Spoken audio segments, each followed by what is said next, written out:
I'll craft an interesting 800-word story for Part 1, the assessment in third-person style using simple English and Korean character names. Here goes. Planning to fight humans? You're going to need it. The giant meeting room was silent as Do-yoon walked to the front.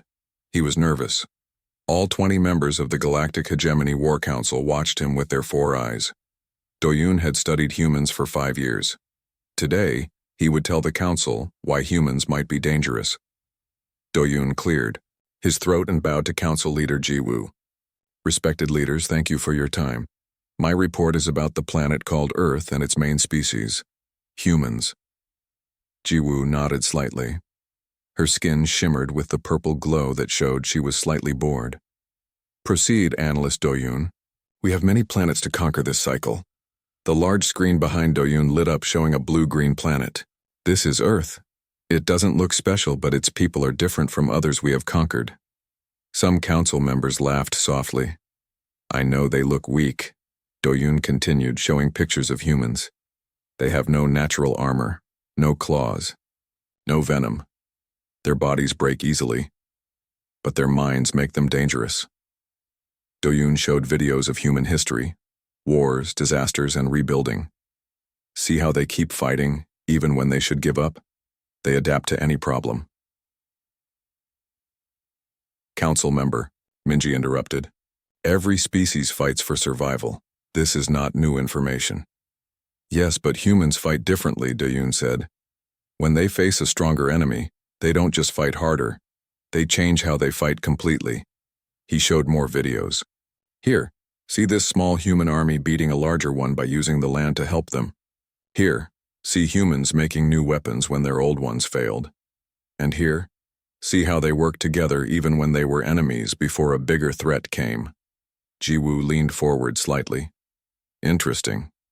But they still use simple weapons and have not mastered space travel like we have. Do-yoon nodded. That's true. But they learn very fast. Look at their history. They went from simple flying machines to walking on their moon in just 66 years. Most species take hundreds of years for such progress. The room grew quieter as council members paid more attention. And there's more, Do-yoon said. Humans have strange ideas that make them dangerous. They tell stories about beating impossible enemies. They believe in fighting even when they can't win. They sacrifice themselves to help others survive. Do-yoon showed more pictures. They have this idea called hope, believing they can win even when all facts say they can't. And sometimes, because they believe it, they actually do win. Council member Hojin laughed loudly. This is ridiculous. Their beliefs won't stop our plasma cannons. Others joined the laughter, but Do-yoon remained serious. Respected council, I ask you to send more ships than usual. I ask you to prepare for hard fighting. Humans will not surrender easily. Ji-woo stood up, signaling the end of the presentation. Thank you, Analyst Do-yoon. Your concerns are noted. Her tone made it clear she didn't take the warning seriously. The council will now vote on resources for the Earth conquest. The vote was quick. The council decided to send a standard-sized fleet, just 30 warships under Commander Tae-hyun. It was the same force they would send to any average planet. As Do-yoon left the meeting room, Commander Tae-hyun approached him. That was an interesting report, even if the council ignored it. Do-yoon looked worried. They're making a mistake. Humans are dangerous when threatened.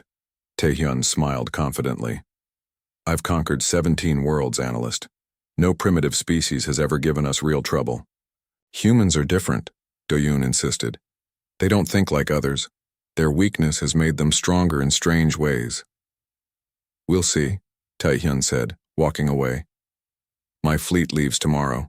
We'll have Earth under control within one standard month. Do-yoon watched him go, feeling a deep worry. He returned to his office and opened his private notes. There he had written his true thoughts about humans, thoughts too alarming to share with the council. If you plan to fight humans, he wrote, prepare for them to break every rule you know about warfare. Prepare for them to keep fighting when they should surrender. Prepare for them to learn your technology and use it against you. Most of all, prepare for them to surprise you in ways you cannot imagine. He closed his notes and looked out at the stars. Somewhere out there, Earth was spinning, its people unaware of what was coming. But Doyun knew something the Council didn't. The humans might be more ready for this fight than the hegemony was. I'll write an interesting 800-word story for Part 2. First contact in third-person style using simple English and Korean character. Names. The sky over Earth turned bright as 30 hegemony warships broke through the atmosphere. Commander Taehyun watched from the bridge of his flagship as the planet grew larger on his screen. He felt confident. This would be his 18th conquest. Begin the attack, Taehyun ordered. Target their main military bases first. Officer Junho nodded. Yes, Commander, firing now. Beams of blue light shot down from the ships. In seconds, military bases across Earth exploded in flames. Taehyun smiled. The conquest was going exactly as planned. Send the message to their leaders, he said. Tell them to surrender or face complete destruction. The message went out in all Earth languages. Taehyun waited for the panic and quick surrender that usually followed. But something strange happened instead. Commander, said Communications Officer Sumin, the humans are joining together. Taehyun frowned. What do you mean? Countries that were enemies yesterday are now sharing weapons and soldiers. They're helping each other. On the screens around him, Taehyun saw humans rushing to help each other. Countries sent aid to places that had been hit. Soldiers from different armies worked side by side. They'll still fall quickly, Taehyun said. Send in the ground troops. 5,000 hegemony soldiers landed on Earth. They had better weapons and stronger bodies than humans. Victory seemed certain. But after one day, Field Commander Hyunki sent an urgent message from the ground. His face looked worried on the screen. Commander Taehyun, we have a problem, Hyunki said. The humans don't fight like we expected. Explain, Taehyun ordered. When we push them back with our better weapons, they don't keep fighting the same way. They change completely. When we attack their soldiers head-on, they switch to hiding and attacking us from behind. When we used our flying machines, they moved underground. Taehyun was surprised but not worried. This is annoying but not serious. Keep pushing forward. 3 days passed. The reports from Earth got worse. Commander, Hyunki called again. His uniform was dirty and torn. The humans are using our own weapons against us. When our soldiers fall, the humans take their guns and quickly learn how to use them. Taehyun stood up in shock. That's impossible. Our weapons need special training. The humans figure it out very fast, Hyunki said. And that's not all. They're making their own copies now. Somehow they learned our technology in just days. On the screen behind Hyunki, a human vehicle rolled past. It had a crudely made version of a hegemony plasma cannon on top. Taehyun felt his first real worry. Hold your position. I'll send more troops. But the next day, 3 hegemony ships were shot down by Earth weapons. Somehow the humans had made anti-spacecraft guns based on hegemony technology. We need to speak to the Council, Officer Junho suggested. We need more ships. Taehyun didn't want to admit failure. Not yet. We'll change our attack plan. He ordered his ships to target human cities instead of military bases. Once we destroy their homes, they'll give up. The ships fired on a city called Paris. As buildings fell, Taehyun waited for surrender messages. Instead, the human attacks grew fiercer. Commander, Suman reported, the humans are broadcasting videos of our attack across their planet. Instead of causing fear, it's making more humans join the fight. Another officer spoke up. Sir, we're getting strange readings. The humans have set traps for our ground troops. They're using our own technology, but they've changed it. Taehyun couldn't believe what was happening.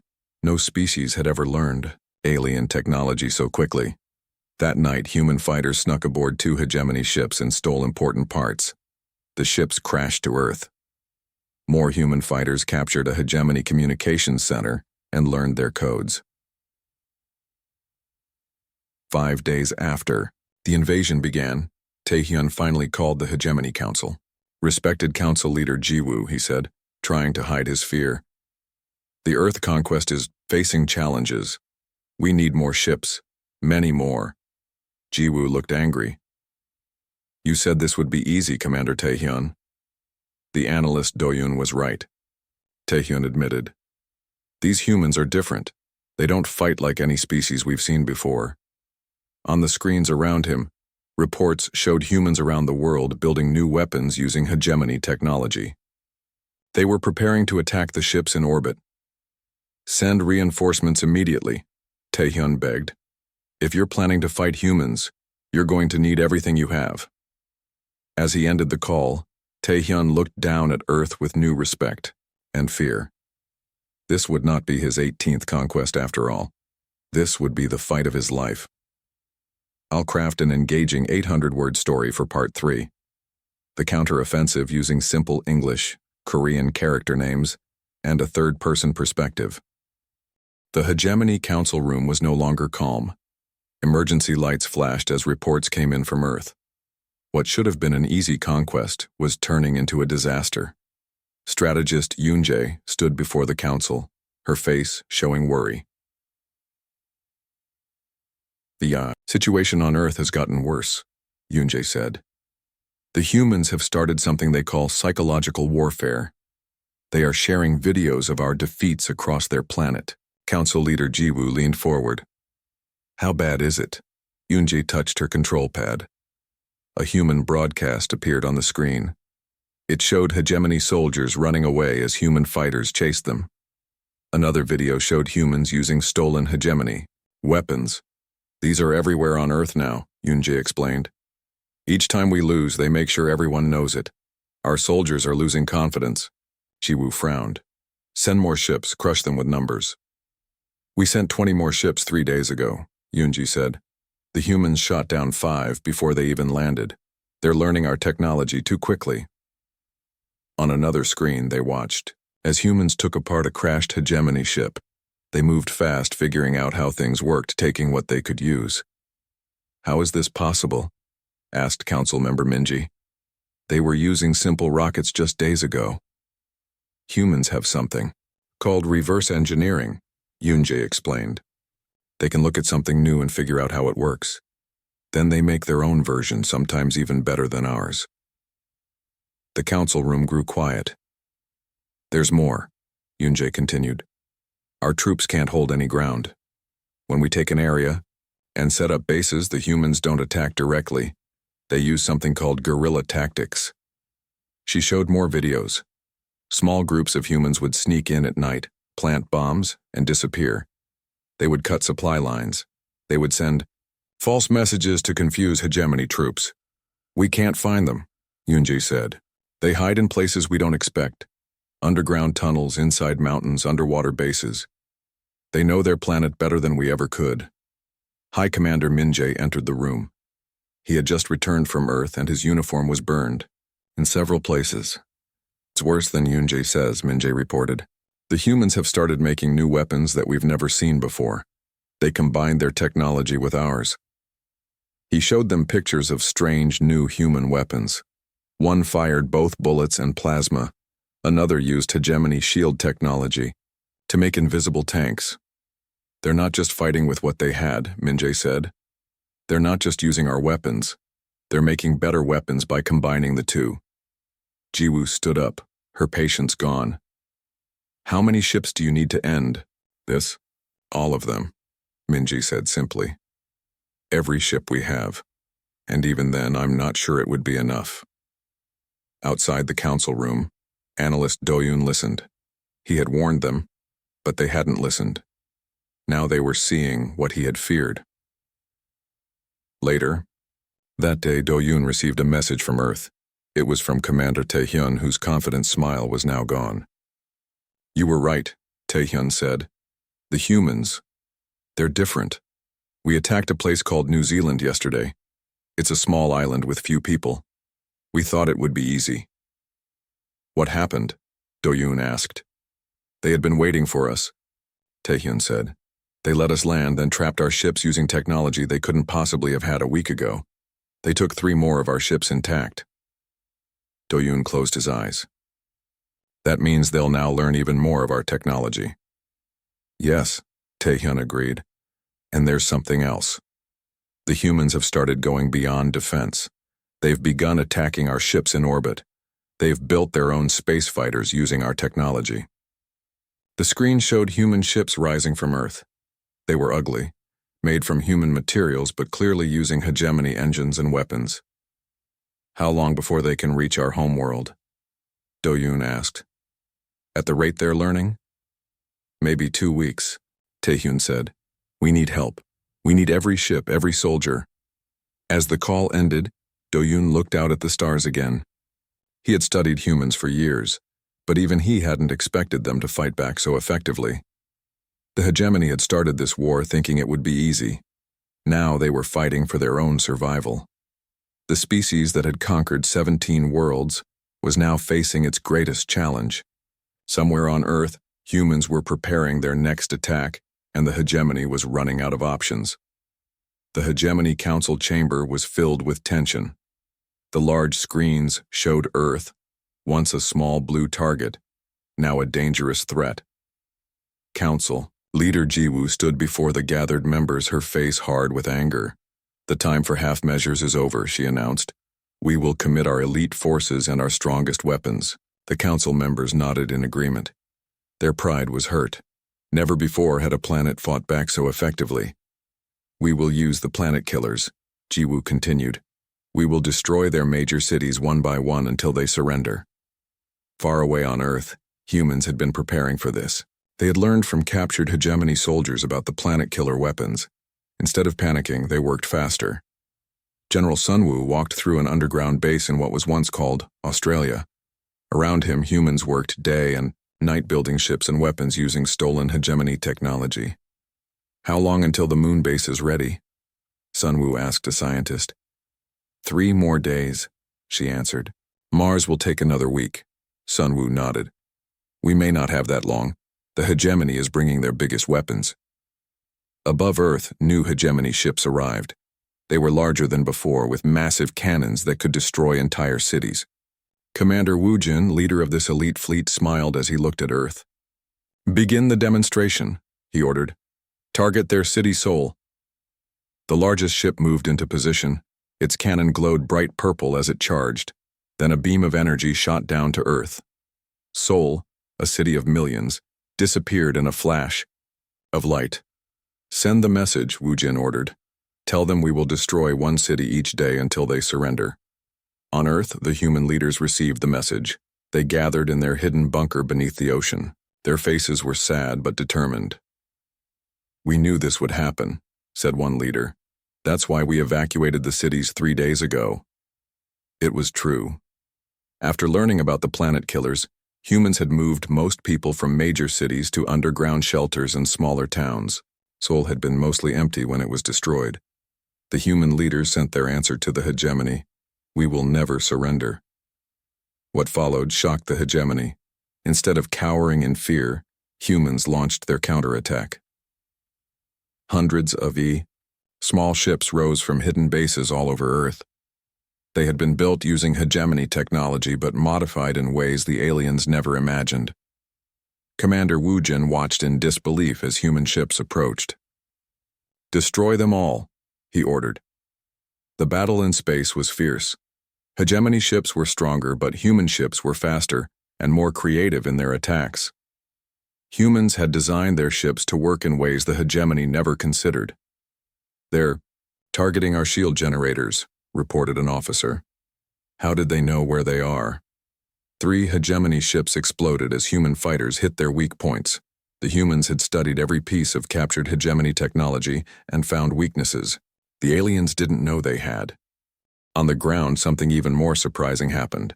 Human soldiers attacked hegemony bases with a strange new determination. General Sunwoo watched as his troops charged into alien fire. They're sacrificing themselves, noted his assistant. Sunwoo nodded sadly. They know they might die, but they're fighting to make sure others will live. A captured hegemony general named Krazak watched this with confusion. In his culture, self-preservation was the highest priority. The idea of sacrificing yourself for others made no sense. Why do they do this? Krazak asked Sunwoo. Why fight when you know you will die? Because we don't fight just for ourselves, Sun Wu explained. We fight for those who will come after us. Our deaths have meaning if they help others live free. Krazak thought about this. Your mortality drives you to fight harder? Yes, Sun Wu agreed. We know our time is limited, so we make it count. As the battle continued, humans revealed their final surprise. The moon base was operational earlier than planned. New human ships launched from the moon, attacking the hegemony fleet from behind.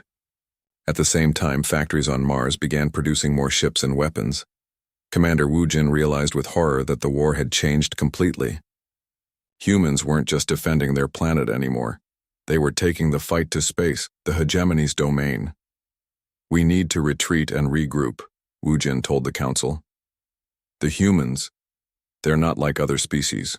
They're willing to die for victory, and they learn from every defeat. As hegemony ships pulled back, the truth became clear. What should have been an easy conquest had become the greatest challenge the galactic hegemony had ever faced. The massive hegemony mothership floated, silently above Earth.